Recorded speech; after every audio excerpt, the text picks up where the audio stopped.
again, and welcome to another beer review. Now again, no hat in this one.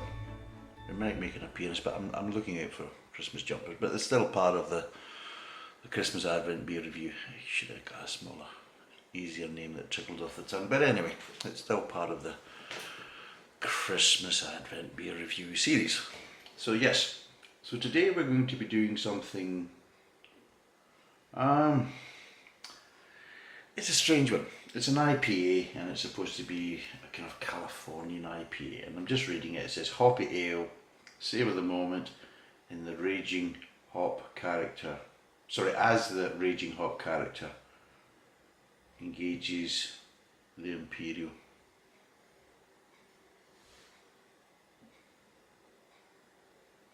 So qualities of the malt foundation in mortal combat on the battlefield of your palate. Oh, Jesus Christ, seriously.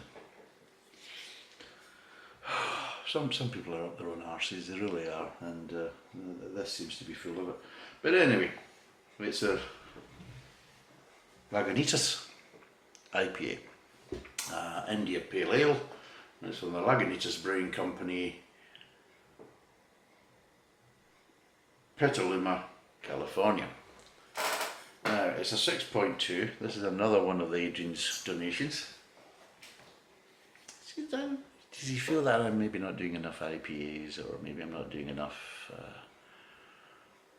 American beers or whatever? Which I think, yes. I think the biggest problem is that I want to get quite a lot of the kind of local British stuff done first.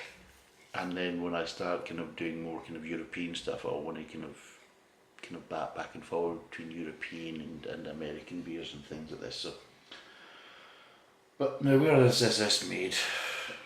It says, thanks for choosing to spend the next few minutes with this special homicidally hoppy ale. There we go. Savour the moment. There we go, and it's all that kind of nonsense. Right, so it's a 355ml bottle, so it's not a big bottle. It's, I don't know where this is actually made. I'm trying to find this out.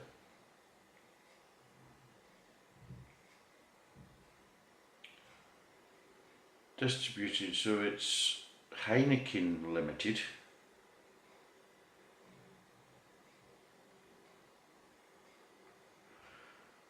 So it is actually brewed by the Lagunitas Brewing Company in California, but it's associated with Heineken, and there's Heineken distributors that are bringing it in. So there we go. So yes, interesting size bottle as well, because it's 355. So you normally would think maybe 340 or 330 or something like that, but it's a 355ml bottle, 6.2% alcohol. How much it costs? God knows. I never bought it, and there's a little dog in the cap. There you go. Woof woof. So, let's get cracked into this and we'll see what it's like.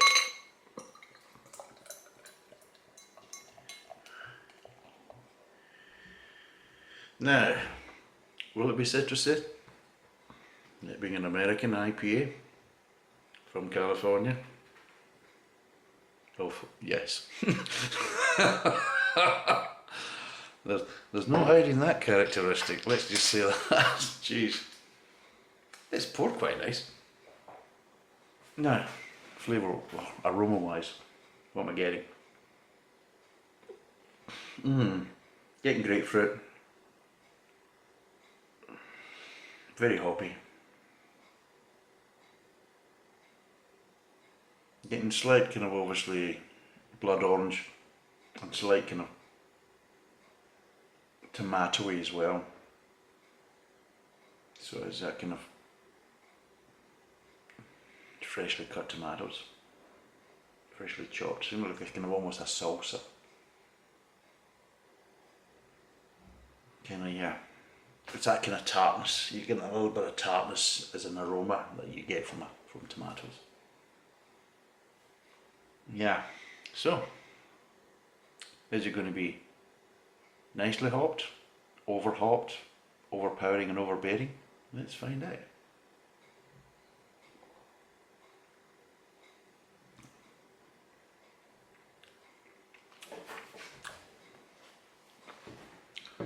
Now that's a strange one. That's an interesting one. It's hoppy. By God, you can smell the hops. Now, going by the smells, you think it's going to be really overpowering, really. I mean, what one did I try not that long ago that was...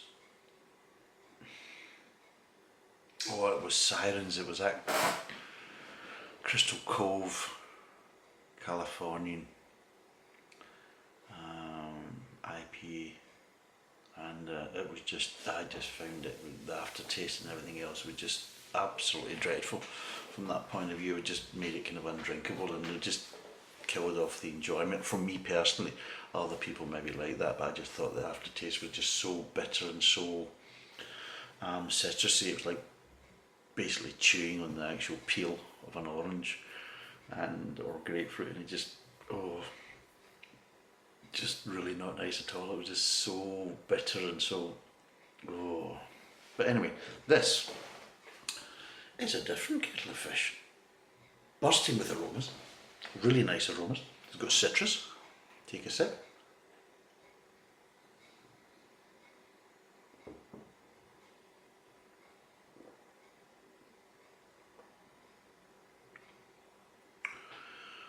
So, you're getting the kind of citrus, what's a slight sweetness, but you're getting that kind of start of the citrus right at the start, and it gets a little bit of rind to it in the middle. It just feels you're getting that little bit of bitterness, and but not a strong bitterness, but you're getting a bitterness kind of mid-tongue, that kind of citrus bitterness, that kind of rind, and then just as it transfers between that and the back of the mouth, the kind of aftertaste, you just get a little bit of sweetness again. Just a little bit of sweetness is just coming in, and it just ever so slightly blending with the aftertaste. And then the aftertaste gives you again a bit more kind of the citrus kind of rind situation, but again, not overpowering, not overbearing. And yeah, you're still getting it, and it's still sitting there, but again, it just kind of does dissipate. Now, I don't have any aftertaste. So while I've been talking that through to you, when I said now, that's when the aftertaste had gone and it's dissipated, and I'm not sitting there with this horrible aftertaste. It's balanced. That's the best way to say about it. Yes, a nice what I think beer should be, and that's kind of I'm not against the kind of citrus flavours and other types of flavours in beer, but there has to be a balance, because the first and foremost is beers have to be drinkable, and in my view, if I'm drinking something that I feel is undrinkable and really not enjoyable, then it's failed. And if you're making a beer that's maybe a lot of people like myself aren't enjoying it and aren't drinking it, then I think you're failing in some ways, because you've made it too much one way, and beer should be able to be enjoyed by everybody, and you've got to make it balanced from that. So yeah, this isn't overpowering, it's actually very nice.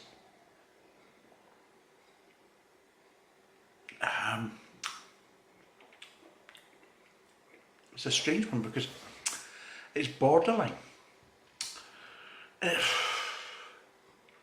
With the type of flavour profiles, you would probably say it's not sessionable. But with the flavour and how it's balanced and how it's actually delivering these flavours and how doing it in a nice controlled way and manner, it's borderline, it's almost sessionable. It's almost that you could really sing a few of them from that point of view. So yeah, and as you can see, as you look at it, it's sexy, it's a nicely brewed beer. You know, to be totally honest, it's lacing the glass, it's lively, it's looking really good and sexy.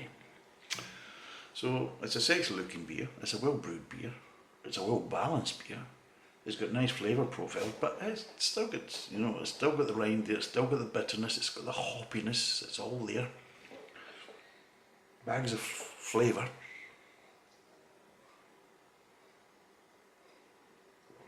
But compared to the Crystal Cove by Silent, a lot more balanced, a lot more controlled, and I would say probably a lot more mature. And it's kind of by the master brewer, he showed a lot of maturity in that. He hasn't been crazy, he knows what type of flavours that he wants to deliver, and he's delivered them in a controlled and mature fashion, and not that kind of dreadfully one-sided way that Crystal Cove. I mean, by drinking this, after drinking Crystal Cove, I was dreading trying this, thinking, I'm going, not another one of these, you know, citrusy, unbearable beers.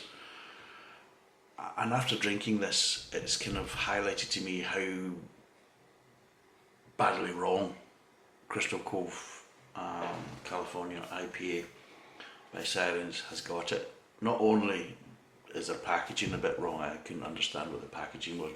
I can see what they're doing now after looking at some of their other type of beers online. It's the same can, just with a different label wrapped round about it, but again, the plastic label wrapped round about it, I don't see how that helps with the recycling process. It might make it a lot more difficult. So that's the first thing I had against the Sirens Crystal Cove California IPA. Secondly, it was trying to kind of make out it was brewed in America, just by how the spiel in the can was and everything else, and it was anything but. It's brewed in the UK. So that went against it, and then just how it tasted and how it was just, I just thought it was quite dreadful, and they just got it all wrong. So as how this is all right, they managed to do things, in my view, in a very controlled manner, and they've done it right, they've done it in a good way. The exact opposite of what Sirens did with the Crystal Cove California IPA, which was, in my view, quite dreadful. So, yeah, well done. This is a good beer, and it's a beer that, yeah, I would drink again, no problem at all. And if I'd bought it the first time, I would probably buy it again. And see, as I didn't buy this one, I might actually go and buy it again, but again, depends on price. And this is a problem. I'm now basically reviewing this without any kind of price point. So on the basis of just what I'm tasting just now, and hopefully it's below £3 a bottle, because I found out that Sirens, that Crystal Cove, is being sold in Asda at £4 a can. Seriously, £4 a can.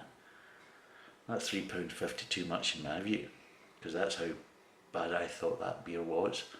And I certainly wouldn't be buying it again, and especially not at £4. I think, Jesus, that's basically riding the craft scene, the craft beer scene, and just, well, I honestly really don't know what they were trying to achieve with that, but that price point and that flavour profile, no, big failure in my book. But this one, good beer, good flavour points, I would recommend it. Out of 5,